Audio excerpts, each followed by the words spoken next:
dari fungsi kuno hingga nilai modern. Ada alasan lain yang lebih mendalam di balik kebiasaan kita mengumpulkan barang. Dulu, manusia menggunakan barang yang terbuat dari batu. Walaupun tampak primitif, di mata manusia modern, peralatan kuno melambangkan inovasi cerdas yang memiliki fungsi luar biasa. Peralatan batu berhasil menghemat waktu dan energi. Mungkin butuh sehari penuh untuk membuat satu alat. Tapi setelah itu, proses mendapatkan dan mengolah makanan, misalnya, menjadi lebih singkat dan mudah. Selain itu, tidak dibutuhkan perawatan terhadap alat-alat dari batu. Dengan demikian, alat itu menjadi kebutuhan. Tembikar juga dibuat murni untuk tujuan fungsional, tanpa kemewahan modern seperti pasar swalayan dan minimarket, yang hari ini bertebaran serta tak lagi kita anggap istimewa. Manusia zaman dahulu tidak tahu kapan atau apakah makanan akan tersedia. Tidak ada yang bisa dilakukan jika terjadi bencana alam. Mereka bahkan tidak yakin apa yang akan terjadi beberapa saat lagi. Jadi, mereka pun memutuskan untuk menyimpan sisa makanan, sehingga tembikar menjadi kebutuhan. Seiring berjalannya waktu, semakin banyak barang yang kita miliki digunakan bukan karena fungsinya. Bahkan seringkali, barang seperti ini memakan banyak biaya pembelian dan perawatan. Barang ini tidak seperti alat dari batu yang digunakan pendahulu kita, yang dengan setia memenuhi kebutuhan pemiliknya. Barang ini mulai berbalik menyerang kita, dan tanpa disadari, menguasai kehidupan kita. Mengapa kita punya begitu banyak barang yang bukan merupakan kebutuhan kita? Apa tujuannya? Saya rasa jawabannya cukup jelas. Kita begitu ingin memperlihatkan seberapa berharga diri kita kepada orang lain. Lewat benda, kita menyampaikan kepada masyarakat bahwa kita punya nilai. Kita semua memiliki aplikasi yang bisa mendeteksi rasa sepi. Mari kita runut semua ini ke titik paling awal kehidupan. Manusia berevolusi sebagai makhluk sosial. Kekuatan fisik kita tidak seberapa dibandingkan spesies lain seperti mamalia besar. Dan kita pun tak punya cakar atau taring tajam. Bisa dikatakan, tidak ada orang yang bisa berburu hewan besar. Semisal gajah purba. Sendirian. Jadi, agar bisa bertahan hidup, kita harus bekerja sebagai kawanan. Mentalitas kawanan ini masih ada dalam diri kita hingga hari ini. Bisa dibilang, dalam diri kita ada semacam aplikasi yang mengenali rasa sepi. Akibatnya, kita merasa kesepian saat terpisah dari kelompok. Aplikasi ini seperti alarm yang menyuruh kita kembali dan bergabung dengan orang lain saat kita tengah sendiri. Dan sayang sekali, aplikasi ini tidak bisa disingkirkan. Sifatnya bawaan dan tidak bisa dihapus. Kesepian kucing dan anjing. Adakah yang pernah memikirkan apa perbedaan kucing dan anjing? Seekor kucing bisa tetap nyaman berada sendirian di rumah, tetapi anjing tidak. Kalau kita biarkan seekor anjing sendirian dalam waktu yang cukup lama, anjing itu akan mulai menggonggong atau berjalan di sekitar pintu. Sudah diketahui bahwa anjing yang terlalu lama sendirian bisa terkena depresi. Nah, dalam hal ini manusia lebih mirip anjing ketimbang kucing. Kita pun secara alamiah selalu mencari kawanan saat bertindak dan menghindari kesendirian. Sebagai makhluk sosial, kita merasa perlu memiliki nilai di hadapan masyarakat. Kita tak mampu hidup tanpa merasa keberadaan kita mempunyai makna. Dan makna didapatkan melalui pengakuan dari orang lain. Salah satu alasan seseorang menjadi depresi bahkan ingin mengakhiri hidup, adalah karena ia yakin keberadaannya tidak bernilai. Konon di Jepang ada 1 juta orang yang menderita depresi dan lebih dari 25.000 orang mengakhiri nyawanya sendiri tiap tahun. Bandingkan angka ini dengan 20.000 korban jiwa gempa bumi besar Jepang Timur. Bencana alam yang diyakini terjadi tiap 1000 tahun. Patut dipertanyakan mengapa. Dari tahun ke tahun, ada begitu banyak orang yang memilih mengakhiri hidupnya sendiri. Bagi saya, fenomena ini menandai betapa kuatnya keinginan manusia untuk mendapatkan ketegasan nilai diri. Menurut saya, hal ini mirip dengan dorongan fisik berupa rasa lapar dan kantuk, dan mempengaruhi semua aspek perilaku kita. Seseorang yang tidak percaya bahwa dirinya memiliki nilai, tak sanggup terus berada di dunia ini. Dalam kadar yang sehat, rasa menghargai dan mencintai diri sendiri itu vital agar kita dapat terus hidup. Ada yang berkata, nilai diri ditentukan oleh kita sendiri. Saya setuju. Tapi jika benar-benar sendiri dan tak pernah bertemu orang lain, atau menjalin hubungan dengan mereka, kita tak punya sarana untuk menegaskan nilai diri itu.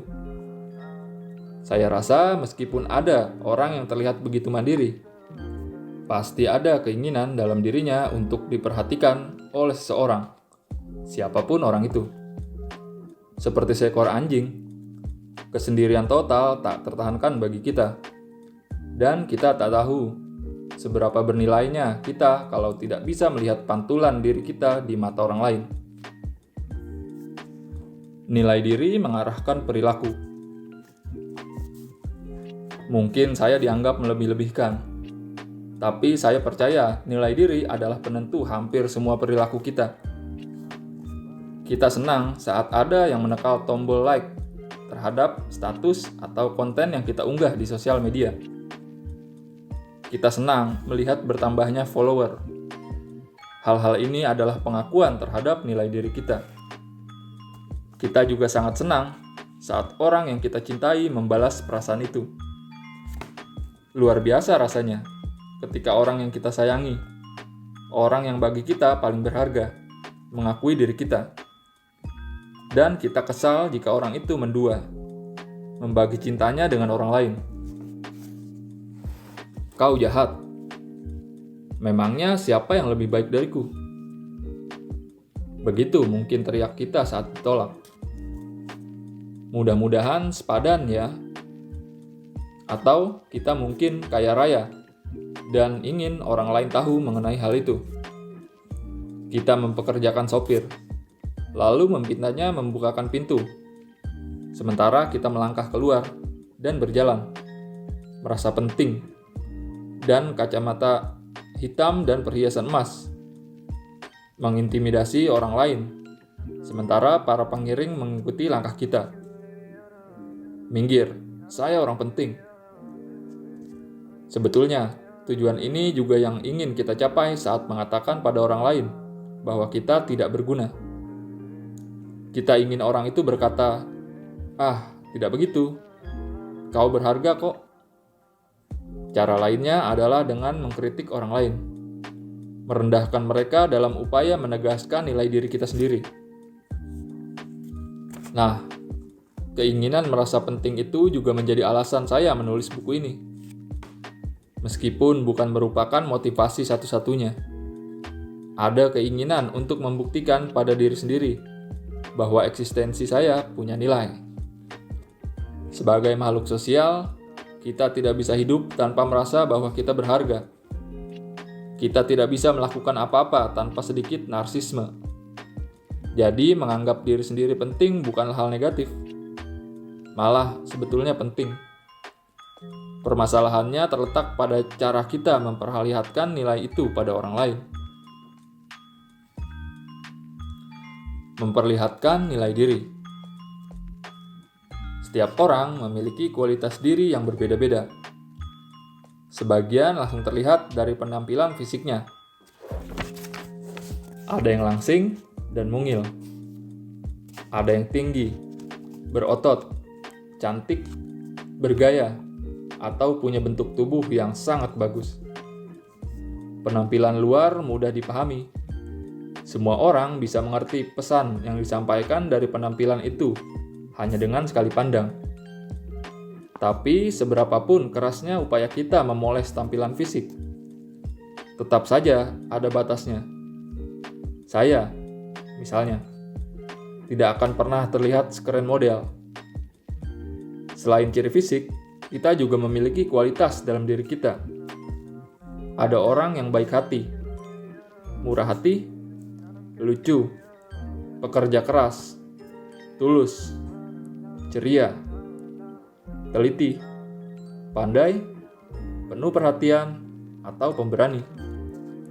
Tapi, kualitas diri ini sulit untuk diperlihatkan kepada orang lain. Orang yang kelihatannya baik, mungkin ternyata tidak terlalu bisa diandalkan di situasi darurat. Ia yang kesannya cerdas dan menarik, ternyata perhatiannya hanya terpusat pada diri sendiri. Dengan kata lain, nilai diri seseorang yang sebenarnya sering sekali sulit dilihat kecuali kita benar-benar menghabiskan waktu dengan orang itu. Nah, disinilah barang-barang kita berperan. Kita bisa menggunakan barang untuk memperlihatkan kepribadian dan nilai-nilai yang kita anut. Pakaian kembali menjadi contoh yang baik. Gaya berpakaian khas rockstar menunjukkan orang yang tidak takut menjadi berbeda.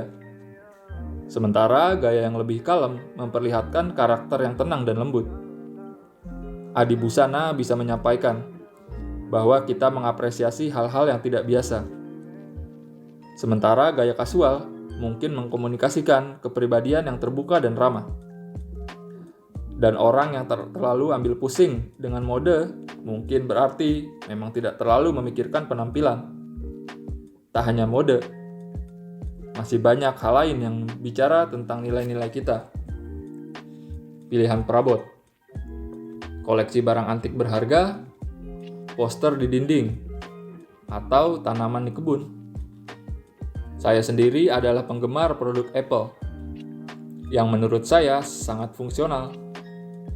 Begitu mendapatkan iPhone, baru di hari peluncurannya, saya ingin menunjukkan benda itu pada teman-teman.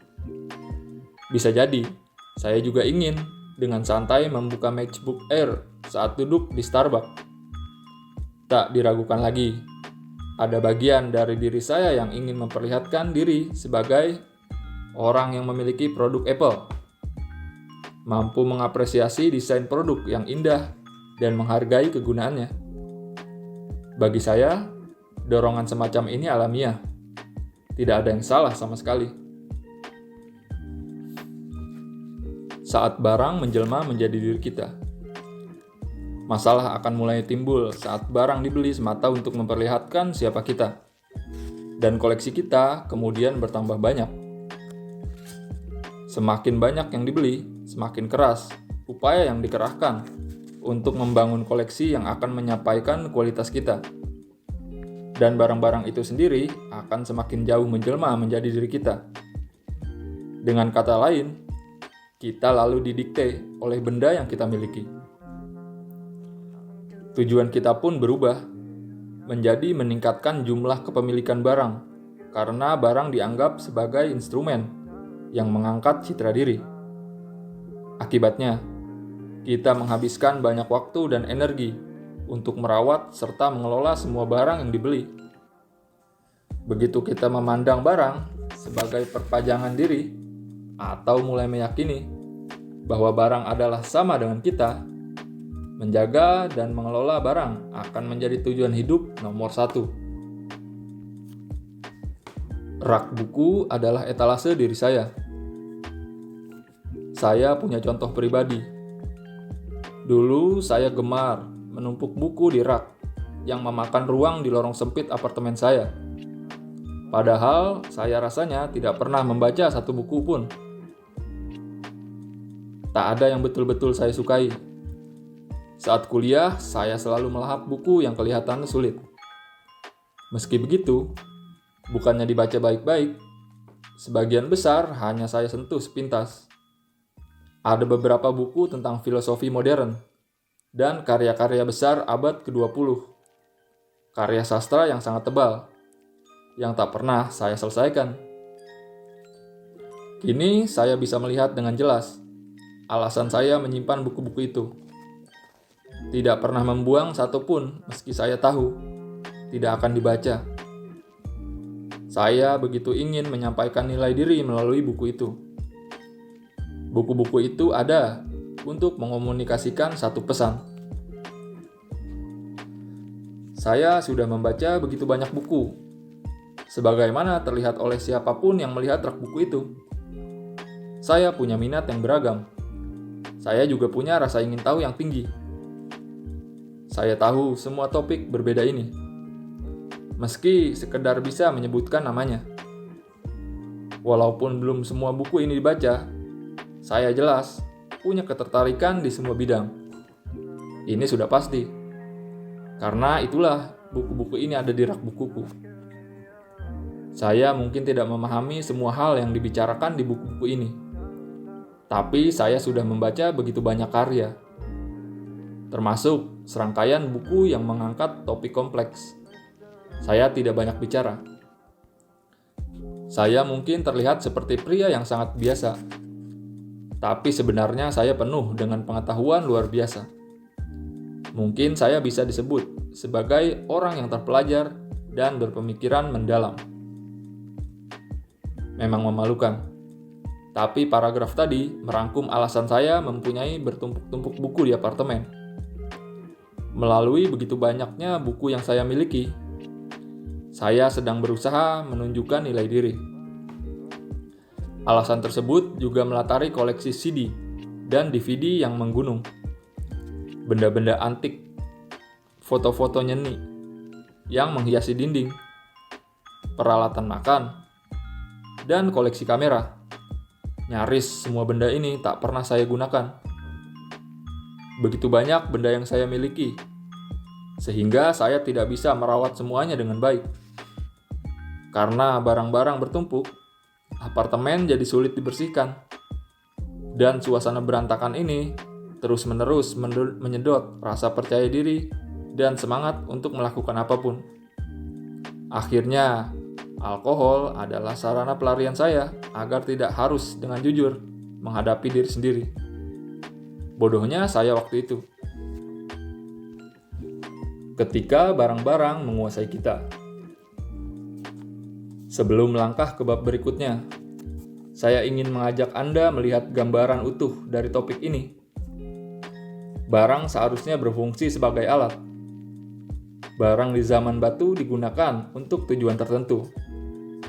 Seiring berjalannya waktu, dunia menjadi lebih ramai, dan barang mulai memiliki tujuan lain. Meneguhkan nilai diri. Kita adalah makhluk sosial yang bergerak dalam kawanan. Kita tidak bisa tumbuh dan berkembang tanpa membuktikan bahwa eksistensi kita memiliki nilai. Kita perlu orang lain untuk mengakui kualitas diri kita agar kita yakin bahwa hidup ini layak dijalani.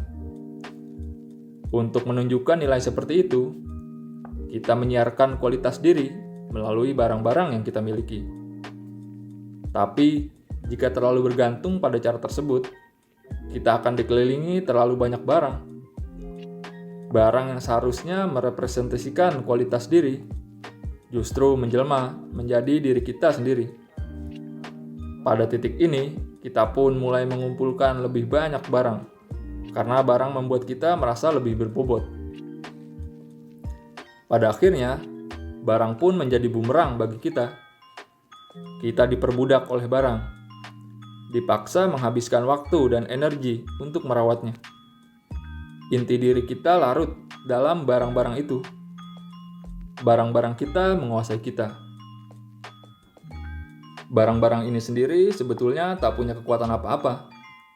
Kitalah yang mengangkat derajatnya, menjadikannya setara, bahkan lebih berkuasa. Sebenarnya, barang tak lebih dari benda mati.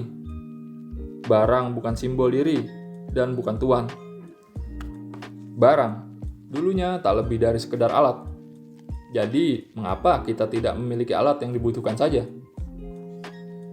Di bab berikutnya, saya akan bicara tentang metode spesifik untuk berpisah dengan barang kepemilikan.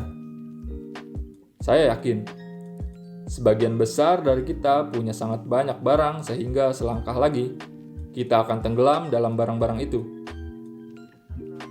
Saya rasa, mencoba mengambil jarak dari semua barang, minimal sekali saja dalam hidup, akan dirasa bermanfaat bagi siapapun. Bersiaplah berpisah dari segala benda yang selama ini menahan diri kita. Selesai.